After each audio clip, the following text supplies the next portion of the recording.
ఒక రకమైన జీవితం, నిశ్శబ్దంగా ఉన్నది మరొక రకమైన జీవితం. ఈ రెండింటికి షరతులు వర్తిస్తాయి. అద్భుతమైన మానవ సంబంధాలు ఉంటాయి, అద్భుతమైన ఘర్షణ ఉంటుంది. రాజకీయాలు మనిషిని ఎంత విధ్వంసం చేస్తున్నాయి, వాడిని తెలియకుంటేనే వాడు దేనికోసం ఉరుకుతున్నాడు. డాక్టర్ అయినా అనుకున్నా, యాక్టర్ అయినా, అంటే వెలుగు ఎంత ఉంటుందో విధ్వంసం కూడా అట్లా ఉంటుంది. సినిమా ఎట్లా ఉంది? మన సినిమాలు వస్తున్నాయా? మన డబ్బులు గవర్నమెంట్ ఏమైనా సాయం చేస్తున్నదా? చేయాలన్న ఆలోచన ఉందో లేదో తెలియదు. నేను ఎవరికైనా తిండి పెట్టాలి కానీ నేను ఎవరి దగ్గర చేయి చాపను. ఫాసిజము, రాజ్యహింస ఇవన్నీ మనకి విషయం ఏంటంటే మన చుట్టూ ఉన్న మనుషులలో ఉంటే. గొలుసుకట్టు వ్యాపారం ఎందుకంటే విద్య ఏం చెప్పాలని, సైబర్ నేరాలు ఎన్ని జరుగుతున్నాయో ఈ గొలుసుకట్టు నేరాలు కూడా చాలా జరుగుతున్నాయి.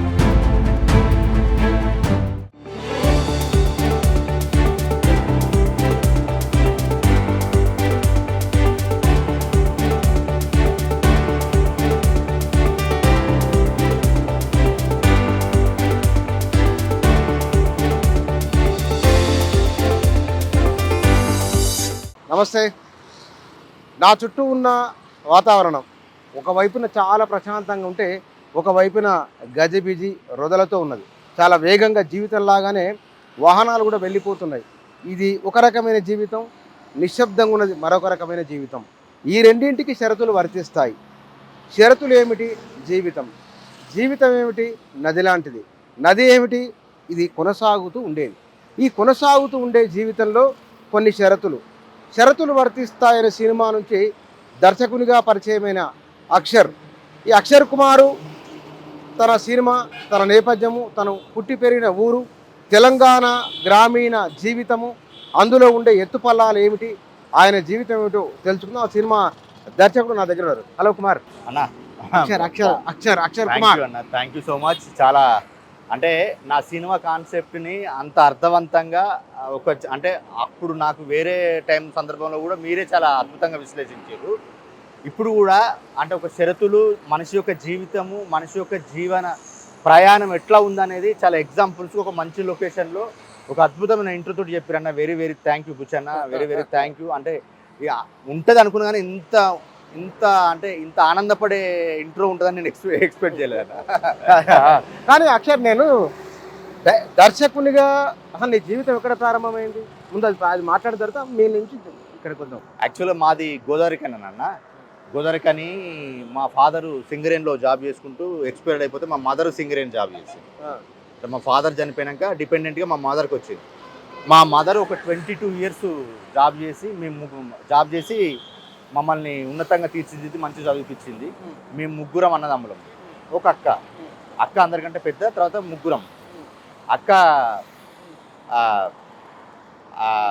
అక్కకు మ్యారేజ్ అయిపోయింది, హౌస్ వైఫ్. వాళ్ళు మా బావ వాళ్ళు ఫార్మర్స్, వాళ్ళు మంచి హ్యాపీగా బతుకుతున్నారు. పెద్దన్న అక్కడ గోదర్కన్లో జ్యుడిషియల్ డిపార్ట్మెంటు పెద్దన్న. రెండో అన్న ఇక్కడ మీడియాలో పనిచేస్తాడు. మీడియాలో పనిచేస్తాడు.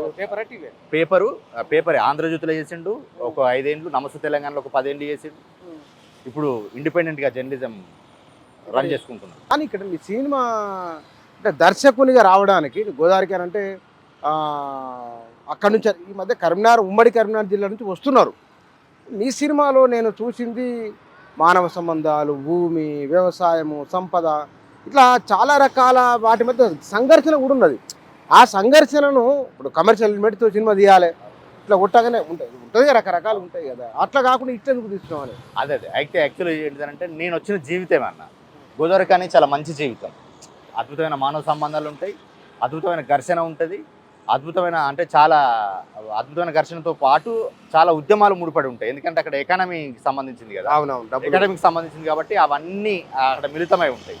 మళ్ళీ మాకు ఆ టౌన్ జీవితంతో పాటు మా పక్కన గ్రామ జీవితం కూడా మాకు అంటే మా నెగిటివ్ ప్లేస్ వచ్చేసి మా నాన్న వాళ్ళది చల్లు. అక్కడ అంటే ఇప్పుడు మనకు సింగరేణిలో ఎట్లా అంటే ఆ కరీంనగర్, ఇప్పుడు ఆ పరిసర ప్రాంతాల్లో అప్పుడు ఉద్యోగాలు ఇచ్చినప్పుడు అక్కడి నుంచి వెళ్ళి అంటే మైగ్రేట్ వచ్చి ఆ ఊళ్ళకి వెళ్ళి అంటే మైగ్రేట్ వచ్చి అక్కడ జాబ్ చేసుకుంటారు. అంటే ఇప్పుడు మనకి ఇక్కడ ఈ టౌన్ కల్చర్తో పాటు మనకు హాలిడేస్ వస్తే మనకు గోదావరికనికి వెళ్తాం కదా. అంటే ఈ మామూలు జీవితము గోదావరికని నడుస్తూ ఉంటుంది. హాలిడేస్ వచ్చినప్పుడు ఊరికి వెళ్తాం కదా. ఇట్లా గ్రామీణ జీవితము ఎట్ ది సేమ్ టైం ఇట్లా టౌన్ జీవితము, అక్కడ నుంచి వెళ్ళి ఆ టౌన్ జీవితంలో ఉండే మానవ సంబంధాలు, మా గ్రామీణ జీవితంలో ఉండే మా యొక్క అంటే అప్పుడు మంచి మంచి అక్కడ ఆ భూమికి ఎట్ ది సేమ్ టైం వ్యవసాయం చేసుకోవడానికి అక్కడ పోయినప్పుడు అక్కడికి ఇవన్నీ మిళితమయ్యి నాకు ఏంటిదనంటే ఆ మనిషి జీవితం నుంచి వచ్చిందే, అది నా జీవితం నుంచి వచ్చిందే.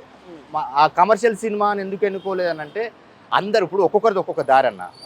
నేను ఎందుకు ఇప్పుడు మనకేంటిదనంటే ఫస్ట్ కానీ ఇప్పుడు మన కథ కానీ at the same time direct కానీ ఫస్ట్ ఏం చేస్తాడు, వానికి తెలిసిందే తీస్తాడు. అప్పుడు ఎందుకంటే వానికి ఈజీ అవుతుంది. అట్లా ఈ షరతులు వర్తిస్తాయన్న సినిమా అని ఇప్పుడు ఈ అంటే ఈ గ్లోబలైజేషన్ కి ఇది 2వ దశ 3వ దశ అని రాస్తా అంటారు కదా. అవునవును. ఈ మనిషి ఎట్లా విధ్వంసం అవుతుంది, 4వ దశ ప్రపంచీకరణకు వచ్చింది. ఎట్లా విధ్వంసం అవుతున్నాడు, ఎట్ ది సేమ్ టైం వాడికి ఏంటిది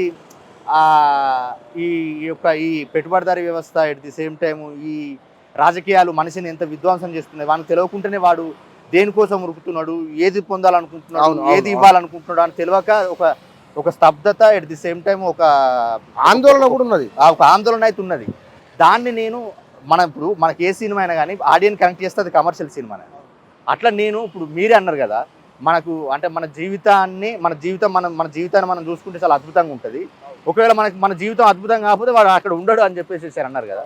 అట్లా అందుకని మనకు నేనేమంటుంది నా చుట్టూ ఉన్న జీవితాల నుంచెల్లే, ఈ జరుగుతున్న సంఘటనల నుంచెల్లే ముఖ్యంగా మనకు విషయం ఏంటిదంటే ఈ సమాజాన్ని శాసించేటి రెండు, డబ్బు ఒకటి, అధికారం. ముఖ్యంగా రాజకీయం. అధికారం అంటే రాజకీయం ఉంటుంది. ఆ పాయింట్ ఆఫ్ వ్యూలో ఈ కథ చెప్పాలనుకొని దాన్ని మనం చెప్పాలనుకొని చేసిన ప్రయత్నం ఇది. కానీ ఇక్కడ నేను డాక్టర్ అయిదాం అనుకున్నా, యాక్టర్ అయినా, నేను పలానా రైలు ఎక్కినా, లారీ ఎక్కినా, బస్ ఎక్కి వచ్చినట్టు కదా. నేమేమి ఎక్కి వచ్చినా హైదరాబాద్? నేను ఏమి ఎక్కి రాలేదన్న, నేను అంటే క్లారిటీగా వచ్చిన. బేసిక్గా ఏంటిదంటే నేను అక్కడ సింగరేన్లో ఒక కమ్యూనిస్టు పాటలు చదివినప్పుడు నాకు పాట దగ్గర ఉన్నదంటే ఆటోమేటిక్గా సినిమా దగ్గర ఉంటుంది మనకి. ఎందుకంటే నేను బేసిక్గా సింగర్ని. నేను 10th వరకు నేను ఒక రాష్ట్ర స్థాయి పాటల పోటీలలో కూడా ఒక ప్రైజులు తీసుకున్నా. ఏం పాటకు? మంచి చాలా పాటలు ఉన్నాయి, ఒక పాటని ఏదో ఒక చరణం పాడుతూ. అంటే ఇప్పుడు గొంతు బాగాలేదన్న, పొద్దు అలా అంటే మంచి పాటలు పాడిన. ఇంటర్వ్యూ అయిపోయారు కదా వాడాలండి, ఏదో ఒకటి పాడే ప్రయత్నం చేస్తా. అట్లా మనకు ఏంటిదంటే అట్లా పాట దగ్గర ఉండదు కాబట్టి అని చెప్పేసి కొన్ని రోజుల తర్వాత మనకు సింగరేణి వాతావరణం ఎట్లా ఉంటుంది అంటే అంటే వెలుగు ఎంత ఉంటుందో విధ్వంసం కూడా అట్లా ఉంటుంది. బొగ్గు ఎట్లుంటుందో అట్లా బొగ్గు కాల్స్తే వెలుగు కూడా అట్లా వస్తుంది కదా.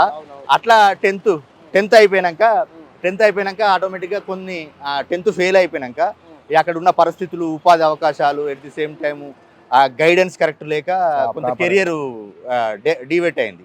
అప్పుడు అంటే కొన్ని ఓపెన్గా చెప్పుకోవడానికి ఉంటాయి కదా, ఈ గుట్కాలు అలవాటు అవ్వడం, at the same time friends అట్లా మామూలుగా ఉండదు ఉంటుంది. ఇప్పుడు ఒక బ్యాచ్ లుంగిలు కట్టుకొని కూర్చుంటాం ఊళ్ళో, ఏం తోచదు. ఆ తప్పు కూడా కాదు అది. ఇప్పుడు ముందు ఎవరైనా తెలిసిండు గైడెన్స్ ఇచ్చి ప్రాపర్గా చేస్తే ఉంటుందా?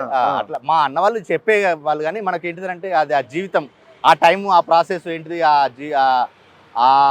ఈ యవ్వనంలో ఉండే ఆ పరిస్థితుల కొంచెం డైవర్ట్ అయినా కానీ ఇక అంతిమంగా మళ్ళీ పాటకు అప్పుడు పాట దగ్గరే ఉన్నది కాబట్టి సినిమా చేయాలనే ఒక ఇంటెన్షను.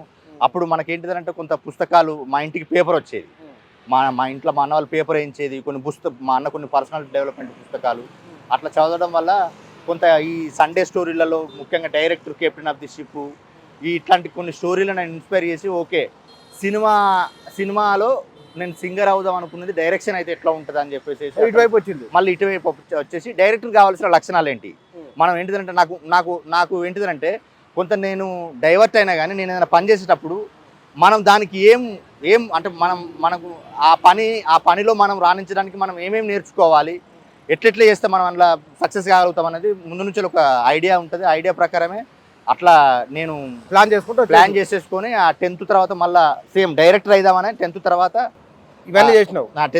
హాస్పిటల్లో పనిచేసిన అదే దీనికి లింక్ అన్న. అదే 10th అయిపోయినాక సినిమాకి వెళ్దామని అనుకున్నప్పుడు మనకు ఉపాధి అవకాశాలు కావాలని చెప్పేసి మళ్ళీ నేను ఒక ఇంటర్ కోర్సు చేసి అక్కడి నుంచి వెళ్ళి జిఎన్ఎం చేసి, అంటే ఇప్పుడు జిఎన్ఎం ఇలా 2 ఉంటాయి, బిఎస్సీ నర్సింగ్ ఉంటుంది, జిఎన్ఎం ఉంటుంది.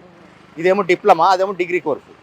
అట్లా చేసి మళ్ళీ కొన్ని రోజులు హాస్పిటల్లో జాబ్ చేసి కొంచెం ఎకనామికల్గా సర్వే కావాలంటే, హైదరాబాద్ బతకాలంటే మనకు ముఖ్యంగా సినిమాలలో ప్రాపర్ శాలరీ ఉండదు కదా, అట్లా బతకడానికి అని చెప్పేసి కొన్ని రోజులు హాస్పిటల్ పనిచేసుకుని డబ్బులు సంపాదించుకొని ఈ విధంగా మళ్ళీ ఒక 2-3 ఏళ్ళు ఇక్కడ సర్వే కావడానికి అని చెప్పేసి ఇటు వచ్చి ప్రయత్నాలు చేయడము, ప్రయత్నాలలో మనకు అదే అంత క్లారిటీ అని అంటే ఏం ప్రయత్నాలు చేయాలనుకున్నప్పుడు సేమ్ అప్పుడు ఆర్కుట్, ఫేస్బుక్ కొత్త కొత్త కొత్త వస్తున్నాయి.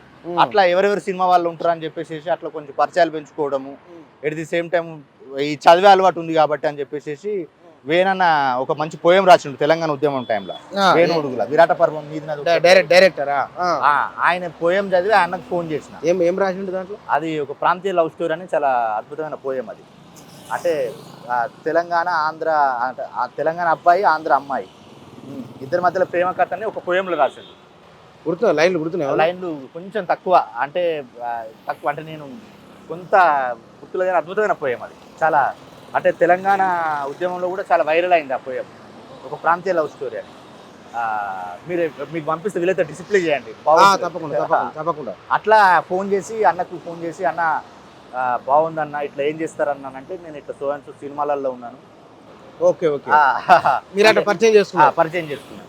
అట్ ది సేమ్ టైం తాగుబోతు రమేష్ అక్కడ నేను ఫిలిం నగర్లో ఉండి జాబ్ చేసేది కదా, అట్లా తాగుబోతు రమేష్ పరిచయం అవ్వడం వల్ల ఈ ఇద్దరు పరిచయాలతోటి కొంత సినిమా నాలెడ్జ్ తెలుసుకోవడము, వేణన్నతో జర్నీ చేయడము, వేణన్నతో సినిమాలు పనిచేయడము.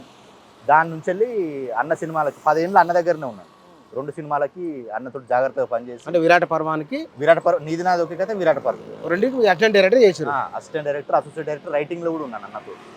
అట్లా అన్న ద్వారా అన్నను చేసిన తర్వాత యాజ్ యూజువల్గా మళ్ళీ ఓన్ ట్రయల్స్ స్టార్ట్ చేసేటప్పుడు ఇక్కడ ఓన్ మళ్ళీ సేమ్ నేను డైరెక్టర్ కావాలని ట్రయల్స్ వేయాలి. మీకు అవకాశం ఎట్లా వచ్చింది అనే దానికంటే ముందు ఒక మాట అడుగుతా నేను. తెలంగాణ వచ్చిన తర్వాత సినిమా ఎట్లా ఉంది? మన సినిమాలు వస్తున్నాయా? మన డబ్బులు గవర్నమెంట్ ఏమైనా సాయం చేస్తున్నదా? ఏం జరుగుతుంది అసలు దాంట్లో? అయితే గవర్నమెంట్ అంటే ఇప్పుడు సినిమా అనేది గవర్నమెంట్కి అది ఏ క్రైటీరియాలో ఉందో మనం చెప్పలేంలే, కానీ కొంత వర్క్ అయితే జరిగింది.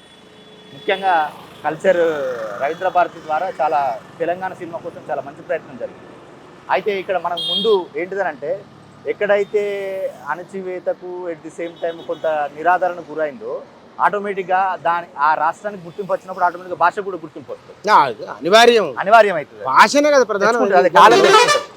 అట్లా తెలంగాణ రావడం, తెలంగాణ భాష ఉన్న సినిమాలు హిట్ అవ్వడము ఎట్ ది సేమ్ టైం మంచిగా జరుగుతుంది. అంటే గవర్నమెంట్ ఇప్పటి వరకు ఏంటంటే చేయాలన్న ఆలోచన ఉందో లేదో తెలియదు, చేయాలన్న ఆలోచన ఉందో లేదో తెలియదులే, కానీ కొన్ని ప్రయత్నాలు అయితే జరిగినాయి.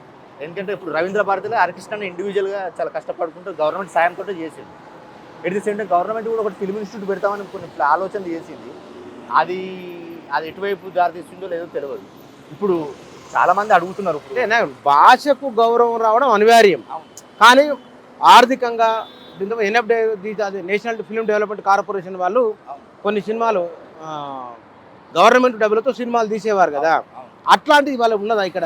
అది లేదు, ఇక్కడ లేదు. రావాలని చాలామంది అడుగుతున్నారు. తెలంగాణ గవర్నమెంట్ అంటే ప్రీవియస్ గవర్నమెంట్ ఉన్నప్పుడు, కేసీఆర్ గవర్నమెంట్ ఉన్నప్పుడు ఒక రకమైన చర్చలు జరిగినాయి. ఎట్ ది సేమ్ టైం కొన్ని మీటింగ్స్ కూడా జరిగినాయి, కానీ అవి ముందుకు జరగలేదు. ఎందుకు అవి మనకు ఆగిపోయినాయి. కానీ సినిమాలకు వచ్చినప్పుడు చాలామంది నీకు సహకరించిన వాళ్ళు, ఇబ్బంది పెట్టిన వాళ్ళు ఉంటారు కదా, అట్లాంటి ఘటనలు ఏమైనా ఉన్నాయా? అంటే ఇప్పుడు నేనేమంటున్నానంటే అవి సహకరించే వాళ్ళు సహకరిస్తారు, ఇబ్బంది పెట్టే వాళ్ళు ఇబ్బంది పెడతారు. ఎందుకనంటే ఇప్పుడు మనకు సినిమా అని అంటే నేను చెప్తాను కదా, స్వభావాలతో చేసే పని. సినిమా అని స్వభావం, అట్లా మన జీవితం కూడా స్వభావాలతోటే. ఇప్పుడు మన ఇంట్లోనే ఉంటాయి కొన్ని ప్రాబ్లమ్స్. బయటకు వచ్చినప్పుడు వాళ్ళు ఎందుకు మనకు సహకారం అంటే ఇప్పుడు నేను వీనికి సాయం చేస్తే, వీనికి అవకాశం ఇస్తే నాకేంటిదని వాళ్ళకు కూడా ఉంటుంది కదా. అవన్నీ నేను ఎప్పుడు క్రైటీరియా తీసుకోలేదు. కానీ కొంత నాకేంటిదంటే నేను కృతజ్ఞత చెప్పుకునే విషయంలో చాలామంది ఉన్నారు. ముఖ్యంగా మనకేంటిదంటే నా ఫ్రెండ్స్ నేను స్టార్టింగ్ ఇక్కడికి వచ్చినప్పుడు కొంతమంది ఫ్రెండ్స్ నాకు ఆర్థిక సాయం చేశారు. వెంకీ, ఇంకొక మిత్రుడు, నా క్లాస్మేట్ అమ్మాయి, ఇప్పుడు ఆమె జీవితం ఏందో ఆ అమ్మాయి. ఎట్ ది సేమ్ టైము దాని తర్వాత తాగుబోతు రమేష్ కొంత సినిమా హెల్ప్లు, తర్వాత వేనన్న తోటి నాకు సినిమా లర్నింగ్ నేర్చుకోవడము. ఎట్ ది సేమ్ టైము నాకు ఇంకొక మంచి విషయం ఏంటంటే నాకు నేను అంటే ఇప్పుడు ఇక్కడికి వచ్చినాక నేను ఒకటి నిర్ణయించుకున్నా, నేను ఎవరికైనా తిండి పెట్టాలి, కానీ నేను ఎవరి దగ్గర చేయి చాపొద్దు. ఆ విధంగానే పని చేసుకుంటూ వెళ్ళిపోవాలి. ఇప్పుడు సినిమాకి సంబంధించింది ఒక 20-30 పనులు ఉంటాయన్న, ఏ పనులైనా చేసుకోవచ్చు. మనకేంటిదంటే కొన్ని డబ్బులు వస్తాయి. డైరెక్షన్ అనేది ఇంటెన్షన్ మనకి. అట్లా నేను అట్లా చాలా పనులు చేసేది. అంటే యాడ్స్ చేసేది, ఎట్ ది సేమ్ టైము కొన్ని ఇప్పుడు ఏంటిది కొన్ని ఇంటర్వ్యూస్కి క్వశ్చనింగ్ తయారు చేసేది, అప్పుడు సినిమా వాళ్ళకి ఇంటర్వ్యూస్ క్వశ్చనింగ్ తయారు చేసేది. నేను అంటే ఓన్లీ డైరెక్షన్ చేయడానికి, ఏ పని చేయకుండా డైరెక్షన్ చేయడానికి నాకు ఎక్కువ తోడ్పడింది మాత్రం హరికృష్ణ. ఎందుకనంటే రవీంద్ర భారతి ద్వారా ఒక శనివారం అనే ప్రోగ్రామ్ కండక్ట్ చేయడము, కొన్ని మాలాంటి యంగ్ ఫిలిం మేకర్స్ కొన్ని అవకాశాలు ఇవ్వడం వల్ల మనకేంటిదంటే అందులో కూడా జాగ్రత్తగానే ఆయన ఇచ్చిన 2 ప్రోగ్రామ్స్ వల్ల నాకు కొంత ఆర్థిక తోడ్పాటు అందించి నేను ఏ పని ఇప్పుడు నేనేంటిది ఒక సినిమా మెటీరియల్ కావడానికి అది ఒక 2 రోజులు పట్టచ్చు, ఒక 6 నెలలు పట్టచ్చు, సంవత్సరం పట్టచ్చు. అట్లా అన్న నాకు అందించిన ఒక తోడ్పాటు వల్ల ఒక కంటిన్యూ ఒక 1 ఇయర్ నేను కంప్లీట్గా సినిమా మీద ప్రయత్నం చేసుకుంటున్నా. ఆ ప్రయత్నం చేసుకుంటుండగా 2-3 మెటీరియల్స్ అయినాయి, ఇట్లా వచ్చేసింది. కానీ నీకు మొదటి సినిమా అవకాశం వచ్చింది ఎవరు? అదే నాకు ఇప్పుడు అదే చెప్తున్నాను కదా, అట్లా నేను ఇండివిజువల్ ప్రయత్నం చేస్తూ ఉంటాను. అంటే నాకు అవకాశం వచ్చింది, పెద్ద ప్రొడక్షన్ అవకాశం వచ్చింది. సురేష్ ప్రొడక్షన్ వల్ల మన సినిమాని చేయడానికి ముందుకు వచ్చారు సురేష్ వాళ్ళే. అట్లా మనకేంటిదంటే అది కొంచెం టైం ప్రాసెస్ అవుతుంది. అప్పుడు మళ్ళీ హరికృష్ణ అనే బ్రదర్ ఇట్లా మనకు నాగార్జున అనే ఒక మిత్రుడు ఉన్నాడు యూఎస్లో, వాళ్ళు ఎన్ఆర్ఐస్, వాళ్ళు సినిమా తీద్దామనే ఆలోచనలు ఉన్నారు. ఎట్లా నీ షరతులు వర్తిస్తాయి, నేను చదివిన కదా, మంచి కథ కదా, ఒకసారి వాళ్ళకు కూడా పంపియని అని చెప్పేసి సలహా వేయడం వల్ల వాళ్ళకి పంపించడము, వాళ్ళకి నచ్చడము, సినిమా తీయడం అంతా చక్క జరిగిపోయింది. ఎట్ ఏ టైం ఒక కరెక్ట్ పాటలు అయితే రాయించిన పాటలు మంచిగా రాపించిన అన్న. పాటలు రాసింది ఎవరు? ఒక్కొక్కరు ఒక్కొక్క పాట రాశారు. ఫస్ట్ గోరటెంకన్న రాసిండు. ఏం పాట రాసింది? గోరటెంకన్న కాలం చూపుల గాలం అని ఇప్పుడు గ్లోబలైజేషన్ 4th వెర్షన్ పాటే ఉండేది. కాలం చూపుల గాలం రా ఇది కవ్వించేటి మేళముతాలం, మంటిని మింటిని వేసే అంగడి ఆటరా, కాసుల కట్టల ఆశరా ఇది కాటికి పోయిన ఇడవదు బుడవు, దోసిలి కందదు దప్పిక తీరదు ఎండ మావిరా. ఏం జీవితమో అది నెక్స్ట్ ఒక లవ్ సాంగ్ మనకు మల్లెగూడ గంగప్రసాద్ అని పెండ్లి పాట బాగా హిట్ అయిందా? అవును, మనకు మన సినిమానే. అసలు ఇప్పుడు చాలా మందికి ఇది షరతులు వర్తిస్తే సినిమాని చాలా మంది ఏం పాట అది చూడడం అది 12 గుంజాల పందిరి కింద అని, 12 గుంజాల పందిర్ల కింద అనేది ఒకటి మన సాకి, అది బయట నుంచి తీసుకున్నాము. 2 గుండెలొకటి చేసే పెళ్ళంటే పండుగే ఇల్లంతా సందడే. ఈ పెద్దింటి అశోక్ కుమార్ అన్న రాసిండు. ఆయన కథా రచయిత కానీ మంచి సాహిత్యం కూడా మంచి. అది తర్వాత ఇంకో లవ్ సాంగ్ అది కూడా బాగుంటుంది, పాలపిట్టల్లే ప్రేమే వాళ్ళ అని, మన కంప్లీట్ తెలంగాణకు సంబంధించిన పాలపిట్ట, చెలిమే, ఎట్ ది సేమ్ టైమ్ సింగిడి, ఇట్లాంటి పదాలు వాడు. తెలంగాణ వచ్చినాక జరిగిన బ్యూటీ ఏంటంటే మన లైఫ్ సినిమాలోకి రావడం. అట్లా అది మన భాషను అందరు హీరోయిన్లు మాట్లాడడం మనకు అంటే అది మనకెంత గుర్తింపు వచ్చిందో మన భాషకు కూడా అంత గుర్తింపు వచ్చింది. కానీ అదేందో తెలంగాణ ప్రాంతం నుంచి వచ్చిన వాళ్ళు అంటే ఒకటి నేను విమర్శ చేయాలని ఉద్దేశం కాదు, తెలంగాణ అంటేనేదో వీర లెవెల్లో తాగడం అని, తెలంగాణ అంటేనే లేదో తన్నుకొని పొడుచుకొని, అది ఏమో అది రాయలసీమ అంటే ఒకప్పుడు ఏదో మొత్తం ఊరే అన్నట్లు రాయలసీమ ఇది ఒక రకమైన, అది తెలంగాణ ఇది ఇట్లా, ఇది ఎంత సినిమా అయినా ఇట్లా కరెక్ట్ కాదు కదా అది. అదే అంటే ఇప్పుడు మనకి ఏంటిదనంటే అన్న, మనం కొన్ని మాట్లాడుకుంటున్నాం కదన్న, ప్రజాస్వామ్యము, ఫాసిజము, రాజ్యహింస, ఇవన్నీ మనకి విషయం ఏంటంటే మన చుట్టూ ఉన్న మనుషులలో ఉంటాయి, ముఖ్యంగా సినిమాలు ఎక్కువ ఉంటాయి అన్న. అంటే వాళ్ళని తప్పు పట్టలేమన్నా, ఎందుకంటే వాళ్ళ పర్స్పెక్టివ్. ఇప్పుడు నేను ఏమంటున్నానంటే, మీరు నన్ను అడిగిర్రు నువ్వు కమర్షియల్ సినిమా చేయకుండా ఈ సినిమా ఎందుకు చేసినావు అంటే, నా పర్స్పెక్టివ్ ఇది. వాళ్ళ పర్స్పెక్టివ్ ఏంటిది, ఇప్పుడు వాళ్ళకు పర్స్పెక్టివ్ ఉంటుంది, వాళ్ళ జీవితం నుంచి వచ్చింది కావచ్చు, వాళ్ళ పర్స్పెక్టివ్ నుంచి వాళ్ళు అది ప్రజెంట్ చేసినప్పుడు మనకి ఏంటిదనంటే అదే మళ్ళీ ఏంటిదంటే ఈ సినిమా అనేది మనం అనుకుంటాం కానీ పెద్ద బిజినెస్ కదన్న, మనకు ఏంటిదంటే డబ్బుతో కూడుకున్నది కదా. అందుకని మనకు కొంచెము ఇప్పుడు ఈ సొసైటీలో ఏంటిదంటే సాఫ్ట్ కంటే హీరో అగ్రెసివ్గా ఉండే, ఎట్ ది సేమ్ టైం ఇట్లాంటివి చేస్తేనే ఎక్కువ ఇష్టపడుతున్నారు జనం కూడా. అదేమిటో అసలు మితిమీరిన హింస ఉన్న సినిమాను జనం అసలు మామూలుగా చూడట్లేదు. ఏమి అది అంటే ఇదేనో ఎండమావులు ఎత్తుకొని తాగినట్లు. అంటే వాళ్ళని తప్పుపట్టలేమన్నా, ఎందుకంటే వాడికి ఇప్పుడు ఈ విద్వాంసంలో అది వానికి నచ్చుతుంది కావచ్చు, ఈ విద్వాంసంలో లేకపోతే ఈ అంటే ఈ స్పీడ్ ప్రపంచంలో అదే నచ్చుతుంది కావచ్చు వానికి. అట్లా ఉన్నారు జనాలు. అదే కానీ అట్లాంటి సినిమాలు కూడా మీలాంటి సినిమా ఒకటి షరతులు వర్తిస్తాయి అనేది నాకెందుకో. శేఖర్ కమ్ముల సినిమా ఆనంద్, అవును, అవును. ఆయన సినిమాలు ఉన్నాయి కదా 2-3 అవును. అంత ప్రశాంతత ఉన్నది సినిమా చూస్తున్నారు. ఆ సార్ కూడా అదే అన్నాడు చూసి. సార్ కూడా అదే అన్నాడు చూసి. శేఖర్ కమల గారు చూసిండు, మన పాట రిలీజ్ చేసిండు, మన సినిమా కూడా మంచి సపోర్ట్ చేసిండు మనకు. అంటే మంచి మాట్లాడిండు. మనకు ఇప్పుడు ఉంటుంది అందులో, యూట్యూబ్లో ఉంటుంది. ఆ మంచి సినిమా నేను చూశాను, క్యారెక్టర్లు బాగున్నాయి, చాలా న్యాచురల్గా ఉన్నాయి. ఆ పెళ్లి పాట మా ఫిదా కంటే ఇంకా బాగా చేసారు, మంచి సినిమా అవుతుంది తప్పకుండా అని చెప్పేసి మంచి అంటే మంచి సపోర్ట్ అందించాడు. కమర్షియల్ ఎలిమెంటు అనేది ఒకటి. మనము మంచి సబ్జెక్టును ఇప్పుడు అంతకు మనం ఇప్పుడు మాతృదేవో భవ సినిమా చూసినప్పుడు మొత్తం ఏడిపే ఖర్చులు మామూలు కాదు. ఆ తర్వాత మళ్ళీ అప్పట్లో బిచ్చగాడు బిచ్చగాడు సినిమా ఈ రీసెంట్ బ్లాక్ బాస్టర్, మామూలు సినిమా కాదు. చిరంజీవి ఏగో ఎట్లా పోతున్నాడు చూడు, ఆయన షూటింగ్ చేస్తున్నాము, ఆ పిల్లవాడు అట్లే పోతున్నాడు, ఏం పట్టింపే లేదు. ఇదే అనమాట, అంటే ఏమైతే తెలియ అన్నట్లు గమ్మత్తు ఉంటుంది కదా జనాలది, చాలా విచిత్రంగా ఉంటుంది. అది దూరం అసలు ఇట్లాంటి వాటి మీద సినిమా తీయాలి. దీంట్లో శంకర్ కరెక్టు, అపరిచితుడు సినిమా మీద కొంత నెగిటివ్ ఉన్నప్పటికీ కూడా నిర్లక్ష్యము, పట్టింపు లేని ధోరణి, ఇట్లాంటివన్నీ చాలా దుర్మార్గంగా ఉంటాయి. నీ సినిమా దాంట్లో అదేమిటి ఒకటి డబ్బుల దాని గొలుసు కట్టు వ్యాపారం వెనుక నీ ఉద్దేశం ఏం చెప్పాలని? అంటే ఇప్పుడు మనకు సొసైటీలో అదే అంటున్నా కదా, ఈ హడావిడి ప్రపంచము, అంటే షార్ట్ లైఫ్, అంటే లైఫ్ తొందరగా డబ్బులు సంపాదించాలి, కష్టపడకుండా ఎక్కువ డబ్బులు సంపాదించాలి, ఈజీ మనకి, ఎట్ ది సేమ్ టైం ప్రతిదీ వాడికి ఈజీగా రావాలని కోరుకుంటున్నాడు కదా. అట్లా ఇప్పుడు సైబర్ నేరాలు ఎన్ని జరుగుతున్నాయో ఈ గొలుసు కట్టు నేరాలు కూడా చాలా జరుగుతున్నాయి సార్. ఎందుకంటే ఇప్పుడు మీరు ఇలా కొంచెం మనం 6 గంటలకు పెట్టుకున్నాం, కానీ ఇప్పుడు మీ చేతిలో 5 పేపర్లు వస్తాయి, నేను చూస్తూ ఉంటాంట. ఇప్పుడు ఇంట్లో ఆ పేపర్ చూస్తే ఖచ్చితంగా 1-2 ఉంటాయి. సైబర్ ఈ మధ్య విపరీతంగా ఇప్పుడు మీకు నిన్న పేపర్లో కూడా ఉన్నది, మీరు కావాలంటే ఒకసారి చూడండి. మనకు ఈ ఏంటి చిట్టీల పేరుతోటి, ఎట్ ది సేమ్ టైం ఇంకా ఏదో సేమ్ ఆడ ఈ చెట్లు పెడతాము, ఎట్ ది సేమ్ టైం అక్కడ ఆ భూమి అమ్మితే మీకు ఇవన్నీ ఫస్ట్ డబ్బులు వసూలు చేయడము, ఎట్ ది సేమ్ టైం ఒక రకమైన ప్రపంచాన్ని వాళ్ళకు ఎస్టాబ్లిష్ చేయడము, ఎట్ ది సేమ్ టైం తర్వాత అది ఎత్తేయడం.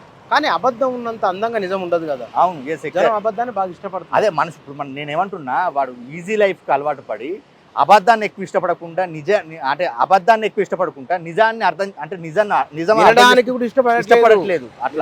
ఇష్టపడట్లేదు. అదే అంటే నేను వాళ్ళు తప్పు అని అన్నాను. ఎందుకంటే ఇప్పుడు మనకు అంటే మంచి విషయం ఏంటంటే, నేను అట్లా మీరు ఈ పోలికనే కాదు, ఇప్పుడు మనం తెలంగాణ ఉద్యమం చేసేటప్పుడు కూడా మనకి ఎందుకు అని అన్నారు. మనకేంటిదనంటే అది మనకు వస్తుంది. ఇప్పుడు మనకు తెలంగాణ సో ఎట్లా వచ్చిందో మనుషులకు అది వస్తుంది. ఎందుకంటే అవి రావడానికి కొంచెం మనకు విషయం ఏంటంటే, మనకు అన్ని రకాల ప్రాబ్లమ్స్ అన్న. ఇప్పుడు మనకు ఇక్కడ ఏంటిది, మా దేశానికి ముఖ్యంగా తెలంగాణకి ఎన్ని ప్రాబ్లమ్స్ ఉంటాయనంటే, ఇప్పుడు ముఖ్యంగా సామాన్యులకి మనకు గ్లోబలైజేషన్ దాడి ఉంటుంది, ఎట్ ది సేమ్ టైం ఇక్కడ రాజకీయాల దాడి ఉంటుంది, ఎట్ ది సేమ్ టైం పరిస్థితులు, ఎట్ ది సేమ్ టైం ఇప్పుడు ఈ సోషల్ నెట్వర్క్ పరిస్థితులు ఒకటే. అంటే వాళ్ళకి అర్థం కావడానికి పెద్ద టైం ఏం పట్టదన్న, అంత రెవల్యూషన్. ఇప్పుడు ఎవాల్యూషన్ మీరు అన్నట్టు, ఇప్పుడు చెట్టు ఒక ఏడాదికి వచ్చినట్టు మనిషి కూడా తప్పకుండా అందులోకి వెళ్ళి బయటకు వస్తారన్న. ఎందుకంటే ఆ సంకేతాలు కూడా కనబడుతున్నాయి మనకి. ఎందుకంటే ఈ విధ్వంసం ఎంత ఉన్నదో వికాసం కూడా అంత కనబడుతుంది. డెఫినెట్గా వస్తుంది, అదే వెలుగు చీకటి కనబడుతుంది, వస్తుంది. కాకపోతే మనకు ఏంటిదంటే, ఇప్పుడు మనకు సేమ్ మీరు అన్నట్టు చెడును వినడానికి, అంటే ఇప్పుడు అది వినడానికి కూడా ఇష్టపడనట్టు మనకి ఏంటిదంటే మనకి అది కనబడతలేదు, కానీ అండర్ కరెంట్ గా అది వస్తుంది. నెక్స్ట్ ప్రాజెక్ట్ ఏముంది మీది?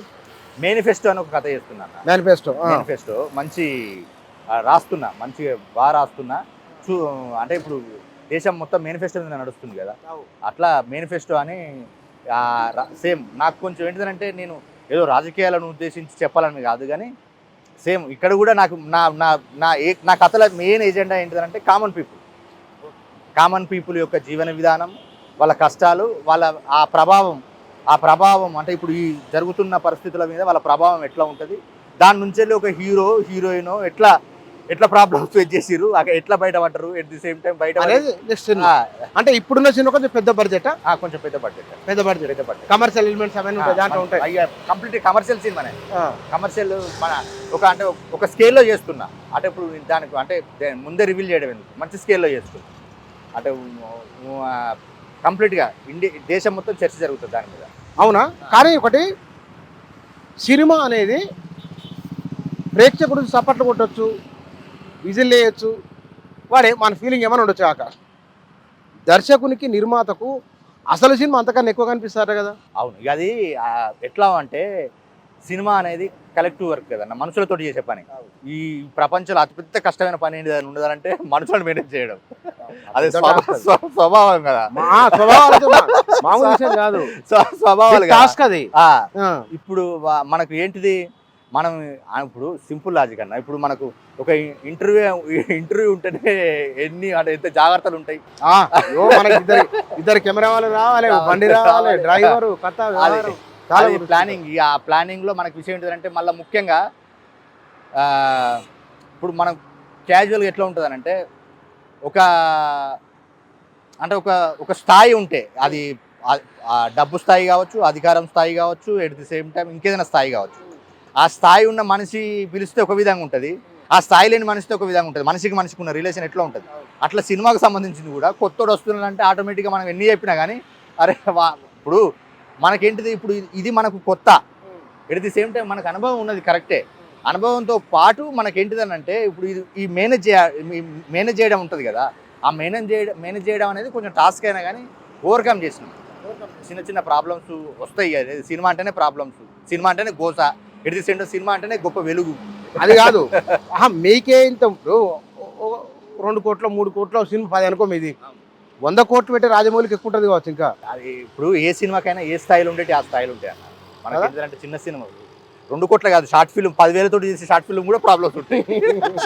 ఎందుకంటే మనుషులతో చేసే పని కదా, మనుషులతో చేసే పని. ఇప్పుడు సేమ్ సింపుల్ లాజిక్, ఇప్పుడు మనం వస్తాము వచ్చేటప్పుడు మనకు విషయం ఏంటంటే ఆయనకి చెప్తాం, అరే బాబు ఇట్లున్న పరిస్థితి అని చెప్పేసి అంటే వాడికి ఏదో ప్రాబ్లం, మన ఇంటర్నల్ ఏదో ప్రాబ్లం ఉన్నది, మన ఫేస్ ఎక్స్ప్రెషన్ కరెక్ట్ లేకపోయినప్పుడు మనం ఇంత చేసింది వాడి ముఖం చూపించడానికి మన కథనంతా ఎంత కష్టం ఉంటుంది. మళ్ళీ ఆ మూడ్లోకి తీసుకొచ్చేసేసి ఆ మూడు వచ్చేసరికి ఇప్పుడు ఈ రికార్డ్ చేస్తే మూడు ఏమవుతుందో ఇవన్నీ ఉంటాయి కదా. అట్లా ఎంజాయ్ చేసినామన్న. కష్టాలు ఉంటాయి అంటే అవి కష్టాలే, ఎట్ ది సేమ్ టైం ఏంటంటే మనకు సినిమాకున్న గొప్ప అంటే అత్యున్నతంగా మనకు అందించేది ఏంటిదనంటే ఎంత కష్టం ఉంటుందో అంత గుర్తింపు కూడా ఉంటుంది కదన్న. గుర్తింపు ఉంటుంది, దానివల్ల రిస్క్ ఎంత ఉంటుంది, హెవీ రిస్క్ ఉంటుంది. ఇప్పుడు ఆ జర్నీలో ఇప్పుడు మనకు విషయం ఏంటంటే మా చీఫ్ టెక్నీషియన్లతో ఇబ్బందులు ఎదురైనాయి, ఎట్ ది సేమ్ టైం ఇంకా మిగతా వేరే వాళ్ళతో ఇబ్బందులు ఎదురైనా కానీ ఇక మనకి ఏంటిదనంటే చెప్పినాయి కదా, అంతే అది మనుషుల స్వభావాలతో చేసే పని కాబట్టి కొంచెం ఓర్చుకొని పని చేసుకున్నాము. ఓవరాల్గా మంచి సినిమా తీసిన సంతృప్తి ఉన్నది. మీలాంటి వాళ్ళు చాలామంది, ఇప్పుడు మీతో పాటు ఇంకా చాలామంది ఒక మంచి సినిమా తీసిరని చాలా మంచిగా రాసిర్రు, మంచి మాటలు చెప్పారు, ఎంకరేజ్ చేసిర్రు. ఎట్ ది సేమ్ టైం ఇప్పుడు ఓటీటీలకు వస్తుంది రేపో మాపో, ఇంకింత కొంచెం మంచి గుర్తింపు వస్తుంది. ఎందుకంటే ఇక వాళ్ళ ఇంట్లో పోయినట్టే కదా సినిమా. ఇప్పుడు ఓటీటీ మనకు మంచి విషయం ఏంటిది, ఇప్పుడు ఈ కష్టాల మధ్యలో ఓటీటీ నుంచి వచ్చిన రెస్పాండ్ పూర్తిగా తీర్చేస్తుంది ఈ కష్టాలని. బెల్లి డ్యాన్స్ ఇబ్బంది పెట్టిన ఏంటది అయితే యాక్చువల్గా ఏంటిదంటే ఒకటి మనము ఇప్పుడు ఈ స్వభావాలతో చేసే పని అనుకుంటాం కదా, మనము అక్కడ ఏంటిది ఈ స్టార్టింగ్ నేను స్క్రిప్ట్ విషయంలో చాలా జాగ్రత్తలు తీసుకుంటా అని చెప్పిన కదా, ఒక జూనియర్ రైటర్ని తీసుకొచ్చేసేసి సేమ్ మిడిల్ క్లాస్ కథ తీద్దాము, మిడిల్ క్లాస్ కథలో ఆ సమాజంలో ఉంటే మనకు కొంచెం లైవ్ ఇన్సిడెంట్స్ ఎక్కువ వస్తాయి కదా అని చెప్పేసి ఒక చిన్న సెటప్ చేసుకొని మిడిల్ క్లాస్ ఇల్లు తీసుకొని సెటప్ చేసేసుకొని రాస్తున్నాము. మామూలుగా విషయం ఏంటంటే నాకేంటిదనంటే నేను రాసేటప్పుడు ఒక 2-3 ఉంటే డిస్కషన్ ఎక్కువ అవసరం. నాకు డిస్కషన్ నుంచి వెళ్ళే మంచి మనకేంటిదంటే ఇప్పుడు రేపు సినిమాలో క్వశ్చన్లు అడుగుతుంటారు కదా, ఇవన్నీ ఇక్కడ ఓవర్కమ్ చేసుకోవచ్చు. అట్లా పిల్లగాని తీసుకొని రాసుకుంటూ ఉంటే నేను మంచి సెటప్ చేసి ఆ పిల్లగాని ఉండరా బాబా అని చెప్పేసేసానంట. వాడేం చేసిండు, ఇదే మనకు ఎంత ప్రాబ్లమ్స్ వస్తాయి అది. వాడేం చేసిండు, ఓ రోజు వాడి గర్ల్ ఫ్రెండ్ తీసుకొచ్చుకొని రాత్రి ఆ డీజే పెట్టుకొని అక్కడ బెల్లి డ్యాన్స్ చేసేటట్టు. అదే ఇప్పుడు ప్రొడ్యూసర్కి డైరెక్ట్ కష్టాలు ఎట్లుంటాయి అది. ఆ కట్ చేస్తే మనకు విషయం ఏంటంటే అప్పుడే స్టార్టింగ్ ప్రొడ్యూసర్స్ డబ్బులు వేయడము, నేను వర్క్ స్టార్ట్ చేయడము జరిగిన స్టార్టింగ్ ఇన్సిడెంట్. తెల్లారి ఆ ఓనర్ వచ్చి మెడబెట్టి బయటికి గంటేస్తే సామాన్తో ఇట్లా నిలబడ్డ రోడ్డు మీద. అవి ఇట్లా చాలా విషయాలు అంటే చాలా ఉన్నాయి కానీ అవన్నీ మనసులో స్వభావాలు అంతే. వాడు బాగుండాలని కోరుకుంటా, ఎందుకంటే వాడి జీవితం అదే చాలా భయంకరంగా వచ్చిండు. వాడు ఎంత జాగ్రత్తగా ఉండాలని నేను కోరుకుంటాను. ఉన్నాడు, చేస్తున్నాడు, ఏదో ప్రయత్నాలు చేస్తూనే ఉంటాడు. అదే నేను ఎందుకంటే వానికి మంచి జీవితం ఉన్నది. ఎందుకంటే వాని ఫ్యామిలీ, వాడి స్థితిగతులు, పాపం వాళ్ళ పేరెంట్స్ ఏదో మా కొడుకు ఇట్లా సినిమాలలో పనిచేస్తున్నాడు, ఏదో అద్భుతంగా ఎదుగుతాడు అని వాళ్ళు అనుకుంటా. అంటే వాడు విషయం ఏంటంటే వానికి టాలెంట్ ఉన్నది, ఇప్పుడు టాలెంట్ తో పాటు బిహేవియర్ ఇది- ఇంపార్టెంట్ ఇది కదా. అసలే అదే ఇంపార్టెంట్. టాలెంట్ కంటే కూడా అదే ఇంపార్టెంట్, చాలా ముఖ్యమైనది. అట్లా సినిమా అనేది ఒకటి అర సినిమాలు మినాయిస్తే నిజ జీవితాన్ని, ఉదాహరణ మనకు న్యూ వేవ్ సినిమాలు వచ్చిన సందర్భం ఒకటి ఉన్నది, మిడిల్ సినిమాలు వచ్చిన సందర్భం ఒకటి ఉన్నది. 1990s వచ్చిన సినిమాలు అయితే లైఫ్ను పట్టుకున్నాయి, లైఫ్ జీవితాన్ని. గొప్ప సినిమాలు, తెలుగు సినిమాలు ఏం లేవు. గోల్డెన్ ఎరా అంటారు కదా 1890 ఇండియన్ సినిమాకే గోల్డెన్ ఎరా. గోల్డెన్ ఎరా నిజాన్ని ఒక ఇండస్ట్రీగా ఎస్టాబ్లిష్. నీ సినిమాలో చిరంజీవి పెట్టి కారణం అదేనా? అంటే ఇప్పుడు సినిమాకి ఏంటిది అంటే నాకు చిరంజీవి అంటే బాగా ఇష్టం అన్న, నేను ఆయన అభిమానుడిని. ఎట్ ది సేమ్ టైము ఇప్పుడు మీరు అన్నారు కదా సినిమా, ఏ సినిమా అయినా కమర్షియల్ సినిమానే అన్న. మనం చెప్పే పర్స్పెక్టివ్ ఉంటుంది. ఎట్ ది సేమ్ టైము మనకు కొన్ని, ఇప్పుడు మనకేంటిది, ఇప్పుడు మనకు ఇప్పుడు నా పేరు ఉంటుంది, ఇప్పుడు ఇప్పుడు అదే చిరంజీవి సినిమాలో పేరు కుమార్ అయితే ఎట్లుంటుంది, మనకి ఎంత ఉంటుంది. ఇంకొక సినిమాలో మనకు విషయం ఏంటంటే మీ పేరు ఉంటే ఎంత సంబరం ఉంటుంది. ఇప్పుడు మనకు చిరంజీవి పేరు అనేసరికి ఒక అటెన్షన్ క్రియేట్ అవుతుంది. అంటే ఒక మంచి టైటిల్, చిరంజీవి విజయశాంతి పేర్లు, ఇప్పుడు ఇవన్నీ కమర్షియల్ కిందకి వస్తాయి అన్న. మళ్ళీ ఏంటిది మన సినిమాలో ఏంటిది, హీరో అందరిలోకి కాదు కదా. ఇప్పుడు మనకు విషయం ఏంటంటే చుట్టూ సమూహంలో వాని ఆలోచన ఇంత కొత్తగా ఉంటుంది, వాని ఆలోచన విస్తృతంగా ఉంటుంది, వాని యొక్క ఏంటిది వాని పనులు కూడా చాలా సమూహంగా ఉంటాయి. ఎట్ ది సేమ్ టైం అందరి చుట్టూ ఏ పరిస్థితులు ఉన్నా వాడు అందరిని కలుపుకోవడానికి, ఎట్ ది సేమ్ టైం వాడు అందరినీ వృద్ధిలోకి తీసుకురావడానికి ప్రయత్నం చేస్తాడు. బాధ్యతలు ఎక్కువ ఉంటాయి, చిరంజీవికి బాధ్యతలు ఎక్కువ. అందుకనే ఇప్పుడు ఒక అన్ని క్వాలిటీస్ ఉన్న ఒక అద్భుతమైన పేరు పెట్టాలి కదా. అందుకని మనకి ఏంటిదంటే నా అభిమాన hero, at the same time character ఏంటిదంటే అట్లాంటి క్యారెక్టర్లు రేరు ఉంటాయి కాబట్టి వాడు ఎప్పుడు సజీవంగా ఉండాలని చిరంజీవి అని పేరు కూడా పెట్టిన. బాగుంది. అంటే ఇది ఇక్కడ కూడా బోర్ అనిపించకుండా ఆ హీరో హీరోయిన్ కూడా బాగుంది. హీరోయిన్ ఏడ పట్టుకొచ్చినావు? అది ఆమె బెంగళూరు మంచి ఆర్టిస్టు. ఇద్దరు ముగ్గురు చూసినాం కానీ నా పాత్రకి ఆమె న్యాయం చేయగలుగుతుంది నేను బాగా నమ్మిన. చాలా బాగా చేసి అసలు ఆమె ఇప్పుడు ఇద్దరు హీరో హీరోయిన్లు ఇద్దరు నేను అనుకున్న దానికంటే 200% ఎక్కువ తెలుగు మాట్లాడుతుందా? తెలుగు స్పష్టంగా మాట్లాడుతుంది. ఆమె తెలుగు సీరియల్స్ చేసింది. ఆమెకి ఇక్కడ హైదరాబాద్ నుంచే ఆమెకు ఒక టైమ్స్ ఆఫ్ ఇండియా అవార్డు ఒకటి ఇచ్చారు అప్పుడు. అట్లా నేను ఈ కోవిడ్ టైంలో ఇక్కత్ అని ఒక సినిమా చూసిన కన్నడంలో, చాలా బాగుంటుంది ఇక్కత్ అనే సినిమా. అందులో చూసి చాలా అద్భుతమైన ఎక్స్ప్రెషన్స్.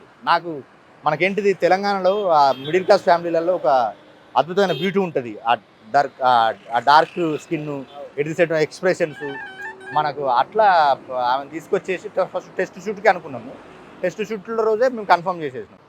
స్క్రిప్ట్ వర్క్ నడుస్తుంది, ఒక వారం 10 రోజులు నెల రోజులకో. అంటే స్క్రిప్ట్ వర్క్ తర్వాత మనకు విషయం ఏంటంటే ఇప్పుడు ఈ మేనిఫెస్టోలో కొంచెం పెద్ద కాస్టింగ్ ఉంటుంది. అంటే ఇప్పుడు హీరోలు హీరోయిన్లు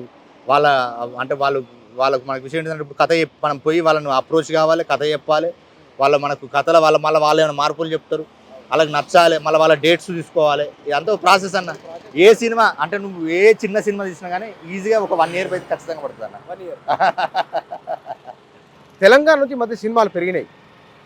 డైరెక్టర్ ఎంతమంది తెలంగాణ వాళ్ళు వచ్చిరన్న, చాలా మంది వచ్చారు. ఇప్పుడు రవీంద్ర భారతినే ఇప్పుడు హరికృష్ణ అన్న అంటే అది ఆ సినిమాల యొక్క స్థాయి పరిధి ఎంతో పక్కకు పెడితే డైరెక్టర్లు అయితే వచ్చిరన్న మంచి. అంటే